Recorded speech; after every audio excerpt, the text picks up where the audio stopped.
Hi everyone, welcome back to another Blockchain Gaming Week News Roundup. Today is Friday, 25th of July. I am Jenny Jordan, excuse me, and with me is co-host John Jordan. Hi John, how is it going? Oh, bit of a touch of summer flu or something. I don't know, but other than that, okay. That and a slightly more dynamic workspace at the moment with all the Yes. munchkins running around the house. Anyway, let's get right back into it. So, South Korean Web3 game developer Delabs Games, which recently announced that they are not merging with Planetarium. That's absolutely the wrong way of putting it, but they are onboarding Planetarium CEO as co-CEO. And they're working together on sort of an AI platform, launchpad platform, verse 8. But Delabs Games also have a number of games that they are working on, Boxing Star X and Ragnarok Libre. And for those games, and possibly the AI thing as well, I suppose, they have raised some additional funding. So now they have announced the total funding is 17.2 million. I believe that this last round was around 5 million. But can you break it down a little bit, John, please? And Well, yeah, yeah.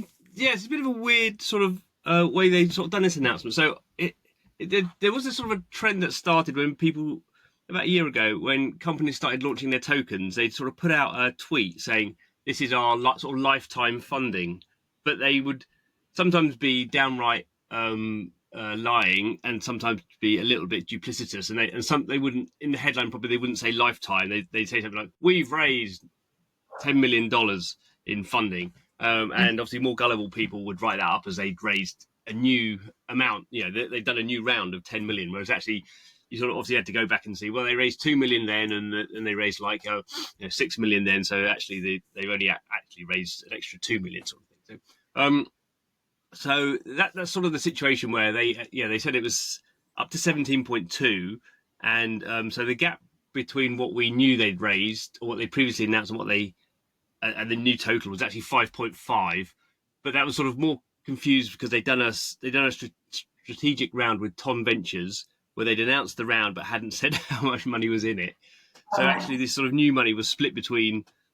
Well, it wasn't very clear actually, even that they'd done a new round. It now seems to have transpired that they actually put out a press release saying they sort of had done a new round, a Series A round.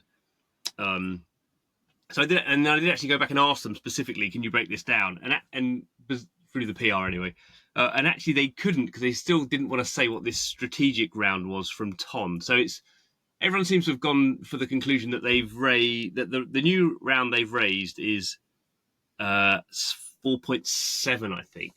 But the weird thing was that was exactly the seed round they raised was also 4.7, and it seems like the investors are the same. So I'm still a little bit skeptical about exactly.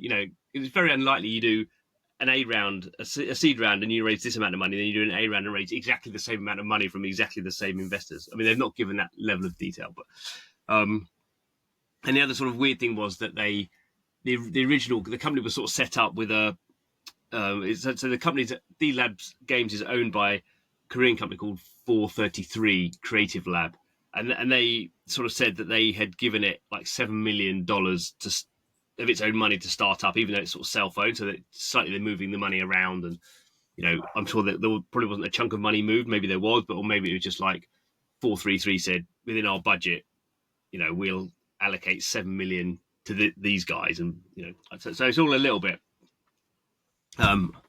unclear still. But anyway, as you say, I mean, it's sort of D Labs have been an interesting sort of company to follow. We have followed them pretty in a pretty detailed manner, really, over the years, and won't go through all the sort of history, but now they've sort of, it's not quite a pivot, but it's sort of like a sort of refinement, I suppose, of their current idea, which is they're going to launch loads of stuff on sort of things like Line. So Line's actually an investor in 433 games.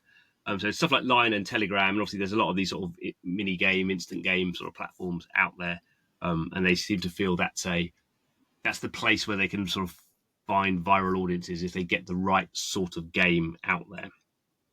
And then they also then this new funding was announced partly because the Delabs tokens going live, but that's a historic thing they've been doing for a number of years. And now they're going sort of, as you say, full speed ahead on this sort of Gen AI platform called Verse 8, which is from Planetarium. So I guess they're sort of tying the bow on sort of getting this token out. Unfortunately, I think that when the token comes out, I can't see it doing anything other than every other token this year, which is just like dropping, 80% sort of straight away, because there's, isn't that sort of trajectory is not really any direct sort of analysis of the project launching the token. It's just at the moment, and you could argue at every stage, if you get given some tokens in a project, you're better off selling them now because the price is only going to go down. And that's not because people think Delabs is bad. It's just because that's the way we are with game, with game tokens, or pretty much, no, not every token, but totally game tokens. So we've seen it with Off the Grid and the Maple Story Universe token. Those are very big projects from big distinguished companies, and they're down 70%. So I don't see why Delabs would be any different. So that's a bit of a problem for them. I guess they're going to rev up on this AI stuff. Actually, hopefully we'll be talking later in the summer, talking to JC Kim, who is the Planetarium guy who's joining Delabs. So hopefully we'll get a bit more detail about sort of what they're up to there. Yeah. I wonder if a lot of developers, not a lot, but some developers actually regret having announced that they were going to launch a token even to begin with, that sort of been hanging around for years and years, and now they sort of have to.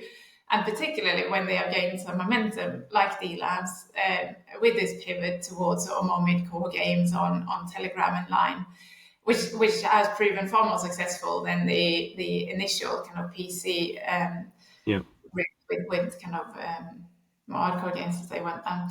Anyway, yeah. So what would you call it? AI agent and gaming platform Goat Gaming have launched Underground Pepe with Telegram collectibles integration. So obviously heavily integrated with Telegram. That is their kind of main platform. Talk us through what it's from developer Mighty Bear Games, Singapore based.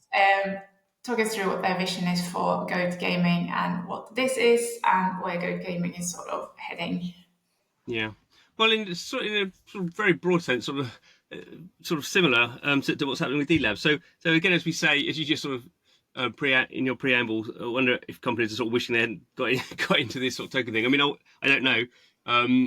Probably Goat Gaming's aren't quite at that level, but they are a little bit in the sense that they've sort of Goat Gaming as a sort of a platform focused on Telegram. Is I guess they did it about a year ago. And it's a similar idea to Delabs Games, where they think this sort of social sort of instant gaming sort of platform, particularly on people's phones, is a vibrant ecosystem where there's not really any strong games at the moment. And if you get the right sort of product in there, then you can get millions of players playing those games. I mean, they quote 5 million. So they've had this series of games. I think like half a dozen games out there. They're sort of, I mean, they're not, again, a bit like Delabs in the sense that they're sort of more like what they would probably call the mid-core games. They're not super deep in terms of sort of the meta, but for Goat Gaming, it's a lot more about sort of a wagering sort of thing. So you might play against another player, and the winner, instead of just getting sort of, you put in 10, I put in 10, and the winner gets 18, that they have their own sort of prize pool. So you might put in 10, I might put in 10, you might win, and you might get 50. So you're getting more than the prize pool that we are creating amongst ourselves. So they have this sort of high reward sort of situation going on, which is obviously DGen sort of like. So they've been sort of, I would say, fairly successful with what they've been doing so far. They've been playing into a lot of different sort of trends. So they've got this AI agent called now is it Amy or Emma? Emma was the other one. Was it Amy? I think. So they're sort of levering that in as well. I think I mean, if it's substantially changed interaction, I don't know, but that's just something they have now that they're putting in, and they put her into one of the games. So instead of now you're playing her, and there's $500 reward if you can beat her. Obviously, it's quite hard to do. And so, yes, as you say, new game coming out. So the problem they've sort of had is they have this Goat Gaming. They've done this NFT, which they actually sold start of this year, which is going to be like an AI agent that earned money for you. They've clearly had some problems with that. I don't know if it's legal or whatever, but they've sold those NFTs, but the launch we don't know.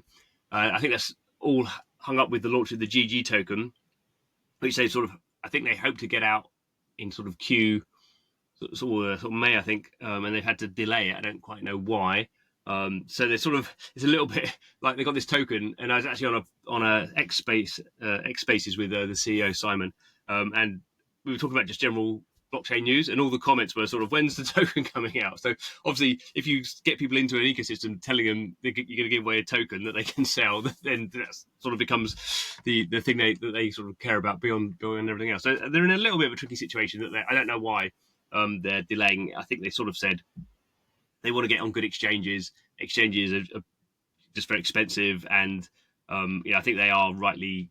They rightly understand that at the moment, if you launch a token, it's just going to go down in price. There's absolutely no point doing that. So the pain they have at the moment for people going, when's the token coming out, is nothing compared to the fact they've had their one shot to launch a token and it's gone down. So I think they're right from that point of view. The problem is that they're not in control now of the sentiment around gaming tokens. So how long do you wait? Anyway, in the meantime, they are launching new stuff. So this is actually season 4 of Goat Gaming, which starts to show what's going on there with that waiting thing. So the games, they're not super deep games. So this one's called Underground Pepe. So NFTs on Telegram and /Ton are now becoming a thing. So there's this thing called Plush Pepes, which I'm not quite sure is. Well, I'm sure it's not specifically related to the Pepe meme coin or the Pepe green frog thing. Everyone uses that, so there's no connection, I think, with the official stuff. They're just using it as a meme, and it's a mafia type game. It's an idle tapping game where you're just collecting resources, then using those to level up different resources in the game, and that gives you more tokens, and you spend them, and then it feeds into obviously the Goat Gaming meta game, which is all around getting free spins of a reward wheel, and then you get not lottery tickets, raffle tickets, and every day there's a raffle for high-end prizes, and some of them are these they call them Telegram stickers, I think they call them. So the Telegram stickers, the sticker collection is effectively NFTs. It's a bit more complicated than that, but they do have their own NFT standards. And these Plush Pepes, I think it was sold for $30. There's 3,000 of them, and now they're $10,000. So it's very much that Bored Apes trajectory. So that's what they're playing into, and they're giving away, I don't think they're giving away Pepes, but they're giving away some of these more expensive NFTs that they've acquired.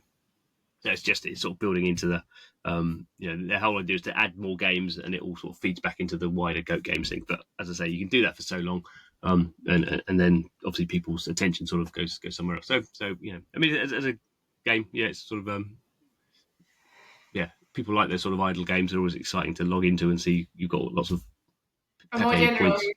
like Mighty Bear Games is one of those teams that have realised what didn't work, left that behind, and kind of pivoted pretty sharply towards something that is seemingly working, although they are having some difficulty, like I say, with token launch and stuff, obviously. But they had the Mighty Action Heroes, which is discontinued, along with at the moment a lot of games Web3 kind of coming in. Well, I think just quickly jumping down. I think you where we are in general in gaming, but certainly in Web3 gaming, is either you have a team who is really committed to a game experience they are making, and they think this is the game that we want to make, and this game is so good, it's going to build a big community around it, playing it. It's so maybe your wild card might be one of those, or obviously Eve Frontier, or Soccerverse, or there is no plan B. The game is the game, and they live and die on that. Whereas there's other ones who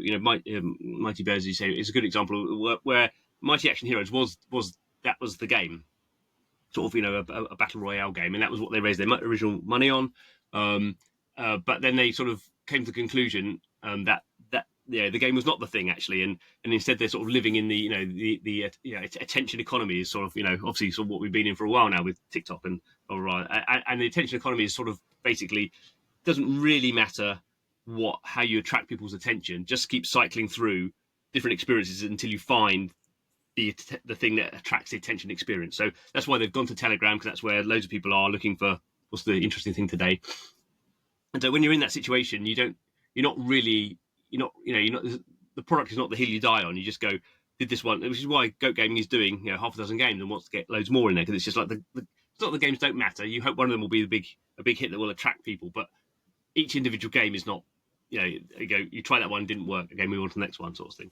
So I think you're just seeing that play out, and obviously with crypto being crypto and degen and airdrops and that sort of stuff, the crypto people have ended up moving more towards the attention economy sort of bit of it, and there's fewer people who sort of have the game is the hill that we die on. Mm-hmm. Yeah. And another game actually that suffered some difficulty in a very short span of time is Tokyo Beast. We didn't mention that here on the news lineup, but do you have any comments on that and what sort of went wrong? Because they also obviously had this big token and rewards they were promising, and quite quickly ran into. Well, I mean, again, this is a team who the game was the hill they were going to die on. So quick sort of refresh. So Tokyo Beast, it did sort of a little bit come out of nowhere at the sort of start of this year, and actually it is a sort of conglomerate of Japanese companies. So Gummy Games, pretty well known, some sort of moderately successful mobile game company, and also one called Psy Games, which is not well known outside of Japan, but very, very successful. It's a bigger company. Mobile games, those guys really know what they're doing, billions of dollars of revenue. So you kind of think, oh, those two put together, that'll be interesting. And they actually got a bank involved as well. So they were sort of really deep pocketed. And they have this Tokyo Games Foundation and the TGT token that were launched with the game, and then this Tokyo Beast thing that when the first sort of graphics and the first understanding of the game was like, what on earth is this? I mean, to some degree, it is just a sort of squad-based RPG where you have you put four characters into a battle against other players or PvE, and obviously you're sort of leveling up the characters, and the characters all have basically 6 gear points, and obviously so you can level up the gear, and if you really get into it, you can sort of choose the right gear for the right characters. It's all very complicated Japanese sort of stuff, but very high end. I mean, graphically sort of beautiful. If you're not into Japanese sort of RPGs, I found it, would say, a little bit confusing, and I think they went a little bit overboard with it. But the other thing was there was this game that was quite complex but interesting, I think intriguing, and then they had this whole sort of tournament thing around it. So people would be playing each other during the week, and then I think it was 12 people would go into a tournament, like 12 people in the world would go to this tournament, and a prize pool of, I think the first one was $1 million or something, crazy. But a really big prize pool, and the whole point was it would be streamed, and it would be like an esport, and then people would be watching to see. And most people obviously wouldn't be in that tournament, but you could bet on who was going to win, and it was very complicated white paper. And I remember saying at the time, this is like in 2022 when people basically first got the idea of blockchain games and made these incredibly complicated moving parts, and the crypto would do this, and you have these tokens and these things, and you could burn that and get that, and it logically sounded fine. They knew how to develop games, but the more complicated you made it, the more people you needed to get into the game for these very odd little features, niche features, to actually have an impact in the game. And obviously that's why most people have now stripped it all back and make a very simple game to try and get people into it and retain them, rather than making a very complex thing. And they just got, I think, totally over their skis this was the hill they were going to die on, and they made this incredible game. And I don't know how true it was. I can't find a decent source, but the budget for the game was apparently $20 million, which wouldn't surprise me. It was a very high quality looking mobile game. But the whole problem with it was, particularly because of this prize pool that they sort of committed to, that every week they were giving away.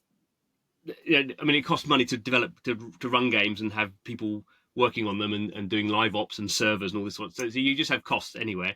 But then they're giving away, $100,000 to these weekly tournament winners. And if you're not generating any money, I mean, the good thing about it is you have to turn it off very quickly. Otherwise you're suddenly losing $500,000 a month, and no one does that. So I guess they made this very incredible sort of artifact, beautiful sort of Fabergé egg, but just no one was playing it. It was too complicated for most people outside of Japan, I think. And the Japanese, you can sustain a game just with the Japanese audience. So they really there's a lot of Japanese people who play obviously mobile games, and they spend a lot of money as well. But it obviously didn't appeal to they failed to attract the Japanese audience really, which is why they basically are shutting it down on the 24th of August. So it literally have been live for like a couple of months. The one I would say the one good thing they've done is they've allocated $350,000 to compensate people. So if you own any of the assets, the NFTs and stuff, you can get that back somehow. I don't quite know how. If they're going to airdrop it or something. And even the people who bought the in-app purchase. So even if they were doing non-crypto stuff in the app, people have got money back from that as well. So they obviously are being very sort of straight up about it. And you know, giving back 350,000. I mean, partly because they have other games in development apparently, which to me seems like a bit bonkers. But yeah, but at least they've made the decision sort of quickly. And unlike lots of blockchain games, where it's sort of like, oh, they've not tweeted for 3 months and the Discord just got shut down. But the game is the game shut down? I mean, you know, they've been very like, but I think they had to do it because they're just probably losing so much money. And exactly, it's been called a rug, but it's certainly not a rug if they've No. like already been so straight up with that they're going to compensate and refund people, and yeah, shutting down so quickly is more a sign of professionalism and Yes. experience that they've done this before. Not this, but you know, they know what they're doing. Yeah, so thank you for that. Let's move on.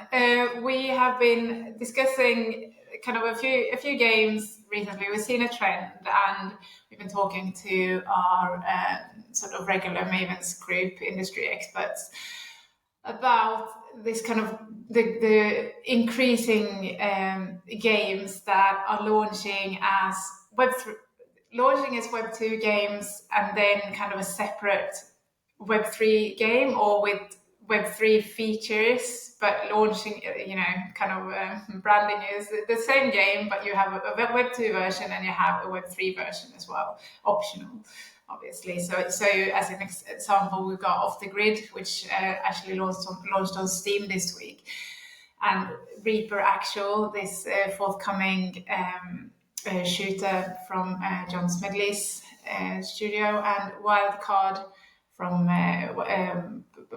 Playful Studios, Paul Bettner's team. So sort of what was the takeaway from that discussion, and what are your thoughts on it? Did those sort of games make sense? A lot of people seem to think so. We've sort of come to a point where they realise that this is the way to go, sort of thing. No, I mean I'm not a fan, I would have to say. So as you say, I mean the sort of prime example at the moment is Off the Grid, which you know, was the first Web3 game on console, and then was available through Epic Game Store, which is obviously you're allowed to do Web3 games on there, and then has come to Steam. So what's a little bit unclear with Off the Grid is often what people do is they say, you know, if you don't want to play, if you don't like blockchain, you can just play sort of the Web 2 version of the game. We'll put it on Steam, and there's no blockchain in there at all, and they have like almost like a separate build. It's not quite clear with Off the Grid, because Off the Grid is built so much into the Guns blockchain, which, you know, blockchain is just a bunch of servers. It's like an ecosystem. There's nothing sort of magical about it. So it could be that Off the Grid, it could be a totally different version, or it could be that Off the Grid is sort of running on the Guns blockchain, but there's blockchain stuff happening in the background. But in that build, players can't do any blockchain stuff. I have read some sort of reviews and stuff. I haven't sort of played it myself to see. So I'm a little bit unclear. I mean, we're assuming that Steam doesn't allow games with blockchain in there, but we're still not exactly sure what that means. Does it mean you can't touch a server, you know, a decentralized set of computers, which is what blockchain is, or does it mean you can't extract crypto value? Or, you know, I'm still not exactly sort of sure. But I still think it is the case that on Steam there are a lot of people who hate blockchain. I mean, they're not as sort of toxic as they once were, or not as vocal as they once were, because they care more about AI, slamming AI now. But it's still like, you know, I think if you are a blockchain game and you put a Web 2 version on Steam, I just think you lose that virality, because even if, I mean, virality works by everyone going, oh, this great game's coming out, you playing, and sort of, you know, the flywheel of people playing particularly squad games together. If you know, if you have 10 people, all you need, it's not off you need 10 people. If you say you need 10 people in a squad, and like one of them goes, oh, I hate this blockchain stuff, then you don't have your squad, so none of them play. So there is that sort of puncturing of the virality of games. And obviously, that if you really believe in sort of Web3 being this an important sort of component in the game, like say any Frontier, where the whole point of it's fully on chain, so you can't run if you're running a Web2 version of that, then you're just running Eve, or so, you're not. That's not the product you're doing. Then you can't do that on on Steam. So I think again it comes a little bit down to the hill you want to die on. And while it's super hard to be a fully on-chain Web3 game, and this is the thing we're going to die on, I think that's a purer sort of rallying call. And it's harder, in a sense, it's sort of harder to raise the money, and it's definitely harder to get players.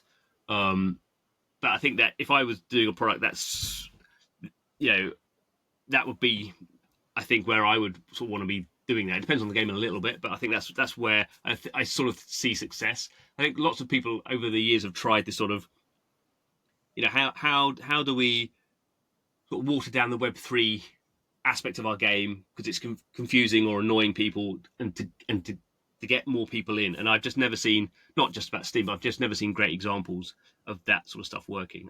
I think, and I think the games you mentioned there. So I think Reaper Actual. We'll talk a bit more about that later on. I did talk to John Smedley this week, and he's very much doing this. He's having he's sort of gone the other way. He's having a Web 2. Really, the main version of the game is a Web 2 version, and that's on Steam and Epic. So the Web 2 version of the game is on those, and actually for his items he's using the Steam Marketplace. So sort of like sort of like Steam NFTs. It's sort of like a centralized marketplace for the. So in some ways they are NFTs, but I won't go into that detail. And then if you want the Web3 thing, you have to go to his the game website and download the sort of the game from there. The problem with that is obviously the vast majority of people won't be on the Web3 stuff, so it's sort of like, why are you doing the Web3 stuff? And it's not the only reason, but sort of one of the reasons was that's who he got his funding from. The only place he get funding was Web3 people. So. And there are reasons why in the long term he thinks that's important, but it's sort of a little bit like, I don't. What about costs in a scenario like that? Would that not be almost double? I mean, Well, no, because it's not. I mean, there will be maybe some slight cost. It's more you're running two different clients, so it's more complex. I don't know, in terms of the coding stuff, you have to obviously make sure that they're both sort of functionally the same. Although they're actually those two games won't talk to each other. So in terms of the items, at least, I guess in terms of players, they may do. I don't have to look into that, but it is causing complexity. I think sort of the cleanest way of doing it is what you mentioned was the other game is Wildcard, where it is just a Web 2 game. There's nothing blockchain in there at all, and then they build a Web 3. Effectively, they've got a version of Twitch called Thousands, and that's where all the Web 3 stuff sits. So if you're just playing the game, it's a Web 2 game. I mean, no one can argue it's a Web 3 game. It's not. I mean, it's a Web 3. It's a Web 3 ecosystem around it, and that's sort of the purest way of doing it. But I think they're the only example I know of people doing it in that way. And obviously, they raised $50 million. So there's not many who sort of have the ambition to sort of pull that off. And even in that case, I mean, I think they are on the highest level of game development. Just their history of making games is up there with sort of anyone, and this is really the hill they'd die on. So, I mean, they've spent how many 7 years or whatever, depending on who you talk to, building that game, and they're going to live and die on the game. They would much rather throw away the Web3 stuff than throw away the game. I mean, if the game was a success and they threw away the Web3 stuff, they wouldn't care less. They're not committed to Web3. They think there are some interesting things they can do with that, and they hope there's a synergy there. But the thing they're doing is the game. So yeah, it is complex. I mean, this is why Web3 stuff tends to have a higher failure rate, because it's in so many ways, probably the complexity is squared, I would imagine. And making games in general is not easy. So. I'd say almost the one you mentioned there is CCP games, EVE Online, and their kind of Web3 game, EVE Frontier, is sort of in a way the purest and the very clearest vision of what they're using Web3 for. It is very obvious what that integration is all about, and it couldn't be done without Web3. So they couldn't go, yeah, the game is what will sort of die for, but the Web3 we can compromise on. No. They can't. Without Web3, No. there's no e-frontier sort of thing. And sort of, yeah, that's about the only example I can think of at the moment that is that sort of pure Web3. Anyway, on that note, thank you very much. Again, do check out all the stories on blockchaingaming.biz and GamesTX Substack. And thank you very much for tuning in. I will see you all next week. Bye-bye.